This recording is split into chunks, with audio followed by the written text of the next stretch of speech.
किस तरह शरीर मस्तिष्क की गतिविधि को चित्रित करता है? आपके चेतन अवचेतन मन की अंतर्क्रिया के लिए तंत्रिकाओं के सामंजस्य सिस्टम के बीच उसी तरह अंतर्क्रिया की जरूरत होती है जैसे साइ- साइ- सेरिब्रोस्पाइनल या स्वैच्छिक तंत्र के तंत्र का अंग। ठीक है। स्वतंत्र तंत्र ऑटोनोमिक सिस्टम अवचेतन मन का अंग शब्दगण अवचेतन मन का अंग है। स्वैच्छिक तंत्र द्वारा आप अप- अपनी शारीरिक इंद्रियों की अनुभूति पाते हैं और शरीर की गतिविधियों पर सुरक्षित नियंत्रण रखते हैं। इस सिस्टम का नियंत्रण केंद्र मस्तिष्क के सेरेब्रल कॉर्टेक्स में। स्वतंत्र तंत्रिका को कई बार अनैच्छिक तंत्रिका भी कहा जा सकता है। इसकी गतिविधि के केंद्र मस्तिष्क के दूसरे हिस्से में होते हैं। इनमें सेरिब्रियम, ब्रेनस्टेम, एमिगडाला शामिल होते हैं। इन अंगों के शरीर के महत्वपूर्ण तंत्रों के साथ अपने संबंध होते हैं और वे उनके साथ महत्वपूर्ण कार्यों में मदद करते हैं, चाहे सचेतन जागरूकता नहीं हो। ये तंत्र अलग अलग या एक साथ काम करते हैं। उदाहरण के लिए जब खतरे की अनुभूति सेरिब्लम स्थिति केंद्र पर पहुंचती है तो संदेश चेतन कॉर्टेक्स और अवचेतन एमिगडाला दोनों को भेजा जाता है। हो सकता है कि चेतन रूप से खतरे को पहचानने, उसका मूल्यांकन करने से पहले ही व्यक्ति का रक्षात्मक तंत्र दोनों खतरे पर प्रतिक्रिया करने लगे। मानसिक और शारीरिक अंतर्संबंध को देखने का एक आसान तरीका यह एहसास करना होगा कि चेतन मन किसी विचार को पकड़ लेता है। जब आपकी तंत्रिकाओं के स्वैच्छिक तंत्र के संदेशों के अनुरूप श्रृंखला से आपकी तंत्रिका में अनिश्चित तंत्र में इसी तरह का प्रभाव उत्पन्न होता है, जिससे विचार आपके अचेतन मन तक पहुंच जाता है, जो आपका रचनात्मक साधन है। इसी तरह आपके विचार तथ्यों में बदल जाते हैं। आपके चेतन मन द्वारा सोचा और सच माना गया हर विचार आपके कोर्टेक्स द्वारा मस्तिष्क के अन्य अंगों तक भेजा जाता है, जो आपके अवचेतन मन का साथ देते हैं। फिर अवचेतन मन इसे आपके शरीर बनाता है और वास्तविक रूप से संचार में लाता है। एक है मानसिक और शारीरिक अंतर्संबंध को देखने का एक आसान तरीका ये एहसास करना हुआ कि आपका चेतन मन किसी विचार को पकड़ लेता है तो आपकी तंत्रिकाओं के स्वैच्छिक तंत्र के संवेगों के अनुरूप श्रृंखला है कि तंत्रिकाओं के अनिश्चित तंत्र की इसी तरह से प्रभाव उत्पन्न करता है, जिससे विचार आपको एक बुद्धि है जो शरीर की देखभाल करती है।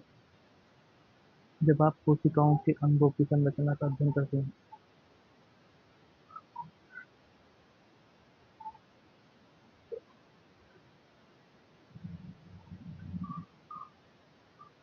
एक बुद्धि है जो शरीर की देखभाल करती है। जब आप कोशिकाओं और अंगों की संरचनाओं का अध्ययन करते हैं, जैसे आंख, कान, दिल,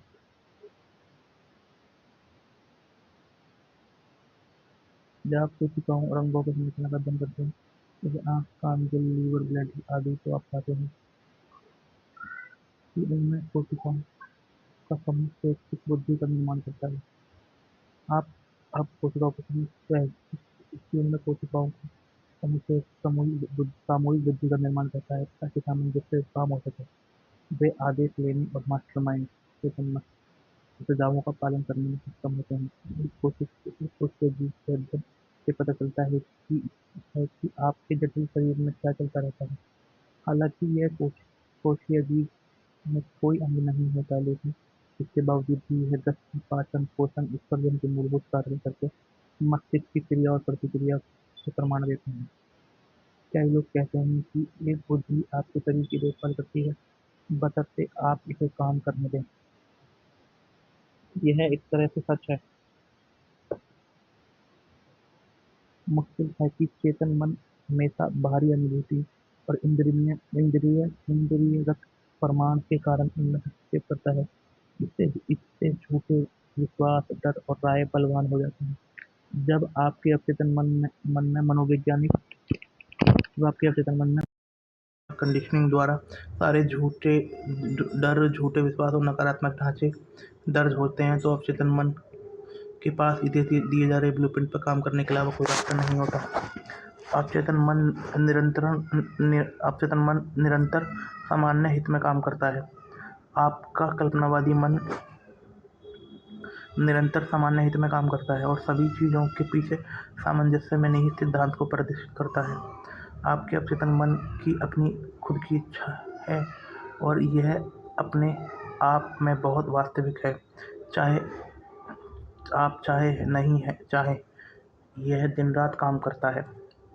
यह आपके शरीर का निर्माता है, लेकिन आप इसके निर्माण को देख, सुन या महसूस नहीं कर सकते। यह बिल्कुल खामोश प्रक्रिया है। आपके अवचेतन मन का अपना खुद का जीवन है, जो हमेशा सामंजस्य, सेहत और शांति की ओर होता है। इसके भीतर दैवीय मानदंड हैं, जो आपके माध्यम से हर समय अभिव्यक्ति चाहता है। इंसान सद्भाव में निहित सिद्धांत के साथ कैसे हस्तक्षेप करता है? सद्भाव में निहित सिद्धांत के साथ सही और वैज्ञानिक तरीके से सोचने लगे तो हमें सत्य मालूम होना चाहिए। सही और वैज्ञानिक तरीके से सोचने लगे तो हमें सत्य मालूम होना चाहिए। जैसा प्राचीन कहावत कहती है, जैसा प्राचीन कहावत कहती है, आपको सच्चाई जाननी होगी, सत्य आपको मुक्त कर देगा। सच्चाई जानना अवचेतन मन की असीमित बुद्धि और शक्ति के सामंजस्य में रहना है, क्योंकि अवचेतन मन का झुकाव हमेशा जीवन की दिशा में रहता है। जाने अनजाने में किया गया हर असामंजस्यपूर्ण विचार या कर्म हर तरह के विवाद और सीमाएं पैदा कर दी।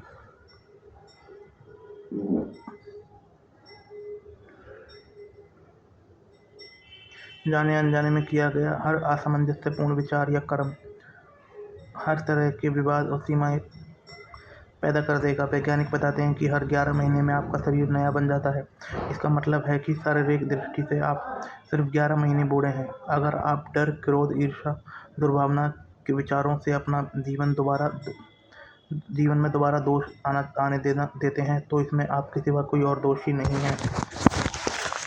आप अपने कुल विचारों का योग हैं। आप नकारात्मक विचार और छवियों रखने से इनकार कर सकते हैं। अंधेरे से छुटकारा पाने का तरीका है रोशनी। ठंडक से उबरने का तरीका है गर्मी। नकारात्मक सोच से उबरने का तरीका है सकारात्मक विचार रखना। अच्छाई की घोषणा करें, बुराई अपने आप गायब हो जाएगी। सेहतमंद, जीवंत और शक्तिशाली बनना स्वाभाविक क्यों है? सेहतमंद, जीवंत, शक्तिशाली बनना स्वाभाविक क्यों है? बीमार होना स्वाभाविक क्यों है? औसत बच्चा दुनिया में बिल्कुल स्वस्थ आता है और इसके सभी अंग सटीकता से काम करते हैं। यही सामान्य अवस्था है। हमें स्वस्थ, जीवंत और शक्तिशाली होना चाहिए। आत्मरक्षा की अनुभूति मानव स्वास्थ्य की सबसे प्रबल अनुभूति है। यह आपके स्वभाव में नहीं, सबसे शक्तिशाली हमेशा मौजूद और काम करने वाली सच्चाई है। जब आपके विचार और आपके विश्वास हमेशा आपकी रक्षा करने वाली जीवन सिद्धांत के सामंजस्य में होंगे, तो वे अधिक क्षमता से कार्य करेंगे। इससे यह निष्कर्ष निकलता है कि असामान्य परिस्थितियों की बजाय सामान्य परिस्थिति ज़्यादा आसानी और निश्चितता से वापस पाई जा सकती हैं। बीमार होना असामान्य है। बीमार होने का यह अर्थ है कि आप जीवन की धारा के विपरीत जा रहे हैं और नकारात्मक सोच रहे हैं। जीवन का नियम विकास का नियम है। पूरी प्रकृति खामोशी से लगातार धीरे धीरे विकास करके एक नियम के प्रमाण देती है। जहाँ भी विकास और अभिव्यक्ति है, वहाँ जीवन है। जहाँ जीवन है, वहाँ सामंजस्य है। जहाँ सामंजस्य है, वहाँ आदर्श स्वास्थ्य है। अगर आपकी सोच आपके अवचेतन मन के रचनात्मक सिद्धांत के सामंजस्य में है, तो आप सामंजस्य में निहित सिद्धांत का लाभ उठा रहे हैं। अगर आपके विचार सामंजस्य के सिद्धांत के अनुरूप नहीं है,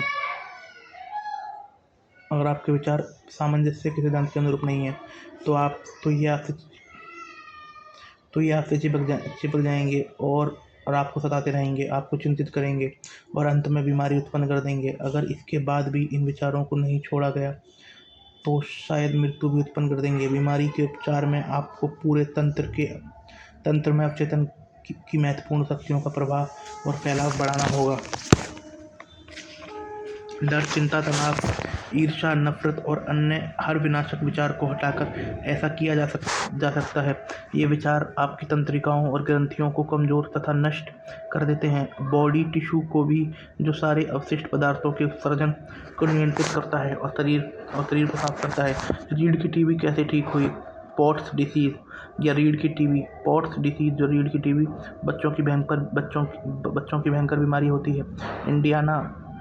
इंडियानापोलिस में रहने वाले फ्रेडरिक एंड्रयूज को यह बीमारी हो गई। इससे वह अपाहिज हो गया। वह पैरों से चल नहीं सकता था और उसे हाथों और घुटनों के बल चलना पड़ता था। डॉक्टर ने इस बीमारी को लाइलाज घोषित कर दिया। एंड्रयू को ये फैसला मंजूर नहीं था। वह प्रार्थना करने लगा और अपनी सकारात्मक घोषणा तैयार की। उसने दिन में कई बार दोहराया और मानसिक रूप से आवश्यक गुणों को ग्रहण किया। मैं पूर्ण, आदर्श, सशक्त, शक्तिशाली, प्रेमपूर्ण, सामंजस्यपूर्ण और खुश हूँ। सोते जागते यही प्रार्थना उसके होठों पर रहती। वह दूसरों के लिए भी प्रार्थना करता और प्रेम के साथ सेहत के विचार भेजता। मानसिक नजरिया और प्रार्थना का यह तरीका कई गुना होकर उसके पास लौटा। आस्था और लगन से उसे काफी फायदा हुआ।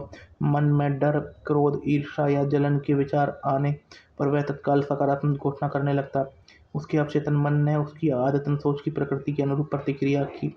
वह सशक्त और स्वस्थ बन गया। पवित्र ग्रंथ के इस कथन का यही अर्थ है, अपने रास्ते जाओ, तुम्हारी आस्था तुम्हें पूर्ण बना देगी। सही बात है। आस्था, अवचेतन शक्तियों में आस्था आपका इलाज करती है। एक युवक अवचेतन की उपचारक शक्ति पर मेरा भाषण सुनने आता था। उसकी आंखों में गंभीर समस्या थी। नेत्र विशेषज्ञ ने उससे कहा कि उसे एक नाजुक और खतरनाक ऑपरेशन कराना होगा। प्रार्थना के वैज्ञानिक आधार के बारे में सीखने के बाद इस युवक ने खुद से कहा, मेरे अवचेतन ने मेरी आंखें बनाई हैं, इसलिए ये मेरा उपचार कर सकता है। हर रात सोने से पहले वह निष्क्रिय और ध्यान की अवस्था में, यानी नींद जैसी अवस्था में जाता था। उसका ध्यान नेत्र विशेषज्ञों पर केंद्रित था। उसने कल्पना में डॉक्टर को साफ देखा और कहते सुना, चमत्कार हो गया है। उसने हर रात सोने से पहले 5 मिनट तक यह बार बार सुना। दिन 3 सप्ताह के बाद एक बार फिर नेत्र विशेषज्ञ के पास गया। 3 दिन के बाद एक बार फिर वो नेत्र 3 सप्ताह बाद वो एक बार फिर वो नेत्र विशेषज्ञ के पास गया, जिसने उसकी आंखों की जांच की थी। डॉक्टर को जब यकीन नहीं हुआ तो उसने उसकी दोबारा जांच की और हैरानी से बोला, यह तो चमत्कार हो गया। क्या हुआ था? इस व्यक्ति ने नेत्र विशेषज्ञों के काल्पनिक शब्दों के माध्यम से अपने अवचेतन पर छाप छोड़ी थी, ताकि इसे विश्वास दिलाया जा सके और विचार पहुंचाया जा सके। दोहराव, आस्था और उम्मीद से उसने अपने अवचेतन मन को यह चमत्कार भरा।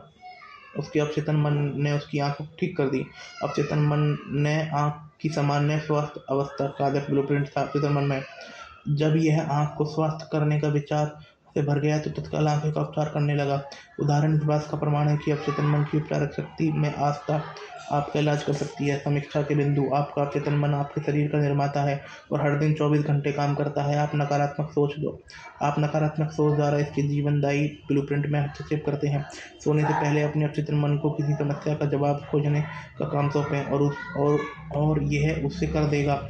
अपने विचारों पर नजर रखें। जिस विचार को सच मान लिया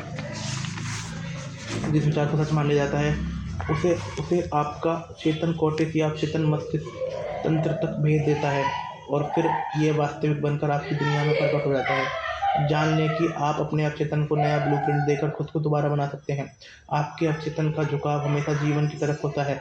अपने अवचेतन में वही आधार वाक्य भरें जिसे आप सच करना चाहते हैं। आपका अवचेतन हमेशा आपकी आदत, मानसिक विचारक तंत्र के अनुरूप परिणाम देगा। आपका शरीर हर 11 महीने में नया बन जाता है।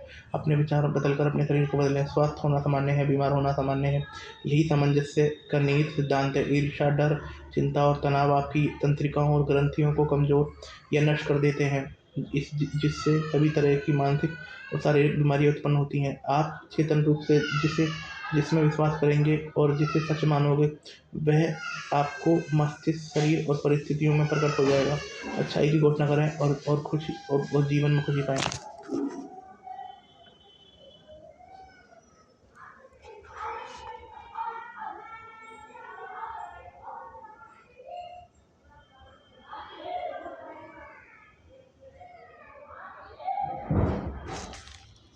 मनचाहे परिणाम कैसे पाएं? सभी प्रार्थनाएं सफल नहीं होती, हर व्यक्ति यह बात जानता है। संदेहवादी सभी मनचाहे परिणाम कैसे पाएं? सभी प्रार्थना सफल नहीं होती, हर व्यक्ति यह बात जानता है। संदेहवादी इससे यह निष्कर्ष निकालता है कि प्रार्थना काम नहीं करती। वह इस बात को नजरअंदाज कर देते हैं कि सफल प्रार्थनाओं के लिए इसका कारगर प्रयोग होना चाहिए और इसे वैज्ञानिक आधार की स्पष्ट समझ होनी चाहिए। सिर्फ तभी हम जान पाते हैं कि कोई खास प्रार्थना कारगर नहीं हुई है। सिर्फ तभी हम जान सकते हैं कि कोई खास प्रार्थना कारगर क्यों नहीं हुई और इसे ज़्यादा असरदार बनाने के लिए हमें कौन से हाँ क्यों। अगर आप पाएंगे कि आपकी प्रार्थना अगर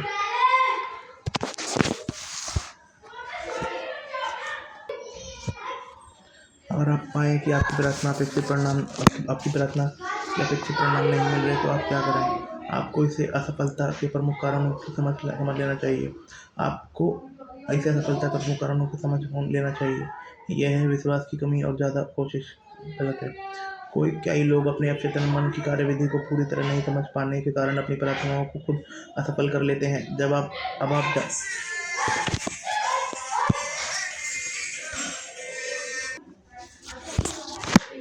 आपको याद रखना होगा कि आपका अवचेतन मन किसी विचार।